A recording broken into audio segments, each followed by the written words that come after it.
मौसी ने पूछा, क्या हुआ? तुम्हें इतनी ज्यादा सर्दी कैसे लग रही है? मैंने कहा, पता नहीं मौसी, मुझे भी कुछ समझ में नहीं आ रहा है। मैं जानबूझकर अपने दांत किटकिटाने लगा। मौसी घबराने लगी कि कहीं मुझे ज्यादा सर्दी न पकड़ ले। मौसी को चिंतित देखकर मैं और ज्यादा कांपने का नाटक करने लगा। मुझे कांपता हुआ देख मौसी बोली, ऐसा करते हैं कि डबल बेड पर सो जाते हैं, साथ में सोने से ठंड नहीं लगेगी। दोस्तों, अब अंधे को क्या चाहिए? दो आंखें। मेरी मनोकामना पूरी होते देख मेरा दिल बल्लियों उछलने लगा।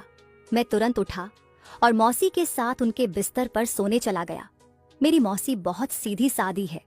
मैं जानता था कि मैं चाहे जो भी करूं, मौसी किसी को बताने वाली नहीं है। फिर भी एक अनजाना सा डर था जो मुझे रोक रहा था। उन्होंने अपनी रजाई को दूसरी तरफ कर दिया और मेरी रजाई में घुस गईं। दोस्तों, मेरा नाम सुशांत है। मैं उम्मीद करता हूं कि आप सभी ठीक होंगे। अब ज्यादा समय न लेते हुए अपनी मौसी की कहानी शुरू करता हूं। सर्दियों का मौसम था। मैं अपनी मौसी के यहाँ जाने के लिए घर से निकल पड़ा।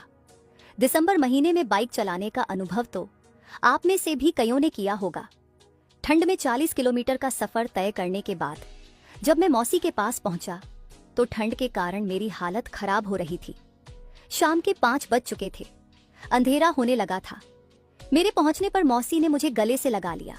चाय वगैरह पीने के बाद मैं आग के सामने बैठ गया ताकि शरीर को थोड़ी गर्माहट महसूस हो सके। सर्दी के कारण मेरी कपकपी छूट रही थी। कहानी में आगे बढ़ने से पहले मौसी के बारे में भी जान लीजिए। मेरी मौसी की उम्र 40 साल के आसपास है। उनको देखने से जरा सा भी पता नहीं चलता कि वह इतनी उम्र की होंगी और 3 बच्चों की माँ होगी। 5 फीट की हाइट और गोरा रंग, मस्त भरा हुआ शरीर और बड़े बड़े 2 संतरे जो एकदम से मौसी की पिलाई करने का मूड बनाते। मैं बहुत बार मौसी को याद करके औजार को सहला चुका था। मेरे मौसा जी दिल्ली में रहते थे, जो 3-4 महीने में एक बार आते थे या मौसी ही उनके पास चली जाया करती थी। चूंकि मैं अपनी मौसी का लाडला बेटा था, इसलिए मौसी मुझे बहुत मानती थी, मेरी हर बात का ख्याल रखती और मुझे खूब पैसे भी देती थी। मैं मौसी से फोन पर भी खूब बातें किया करता था। कभी कभी डबल मीनिंग बातें भी हो जाया करती थी। वो बस हंसकर टाल दिया करती थी, मगर मुझे बड़ा अच्छा लगता था।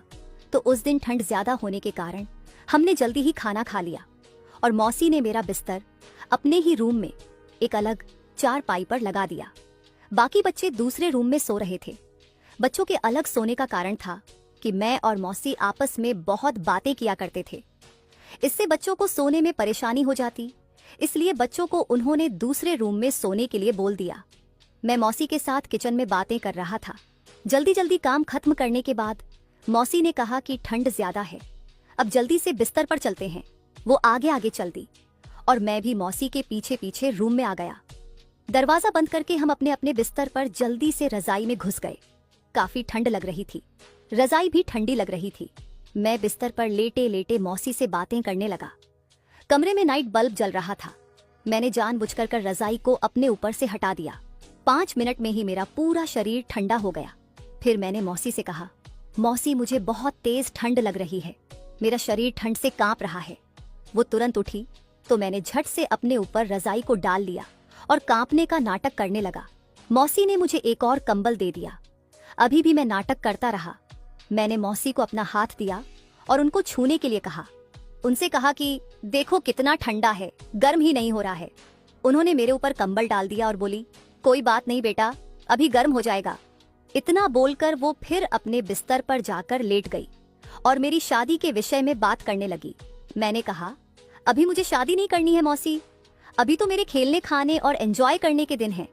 फिर मौसी मुझे लड़कियों के बारे में बताने लगी। थोड़ी देर बाद मैंने दोबारा कंबल हटा दिया।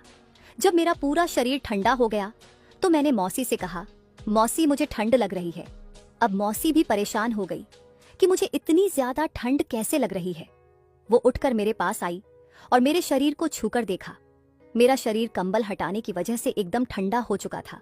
मौसी घबराने लगी कि कहीं मुझे ज्यादा सर्दी न पकड़ ले। मौसी को चिंतित देखकर मैं और ज्यादा कांपने का नाटक करने लगा। मौसी बोली, ऐसा करते हैं कि डबल बेड पर सो जाते हैं, साथ में सोने से ठंड नहीं लगेगी।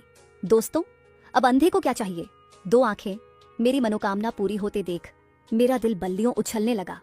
मैं तुरंत उठा और मौसी के साथ उनके बिस्तर पर सोने चला गया। मुझे लगा कि मैं और मौसी एक रजाई में सोएंगे, लेकिन मेरी किस्मत में अभी और इंतजार करना था। मौसी ने मेरी रजाई और कंबल को मेरे ऊपर डाल दिया और खुद अपनी रजाई में सो गई। काम न बनता देख मैं फिर से कांपने लगा। मौसी ने पूछा, क्या हुआ तुम्हें? इतनी ज्यादा सर्दी कैसे लग रही है? मैंने कहा, पता नहीं मौसी, मुझे भी कुछ समझ में नहीं आ रहा है। मैं जानबूझकर कर अपने दांत किटकिटाने लगा। अब मौसी से नहीं रहा गया तो उन्होंने अपनी रजाई को दूसरी तरफ कर दिया और मेरी रजाई में घुस गई और मेरी बाहों को कसकर पकड़ लिया। मेरे मन में पिलाई के ख्याल जोर मारने लगे। मेरी मौसी बहुत सीधी सादी है। मैं जानता था कि मैं चाहे जो भी करूं, मौसी किसी को बताने वाली नहीं है। फिर भी एक अनजाना सा डर था जो मुझे रोक रहा था। मैंने मौसी के पैर में अपना पैर सटाया तो मेरे शरीर में झंझनाहट सी होने लगी। धीरे धीरे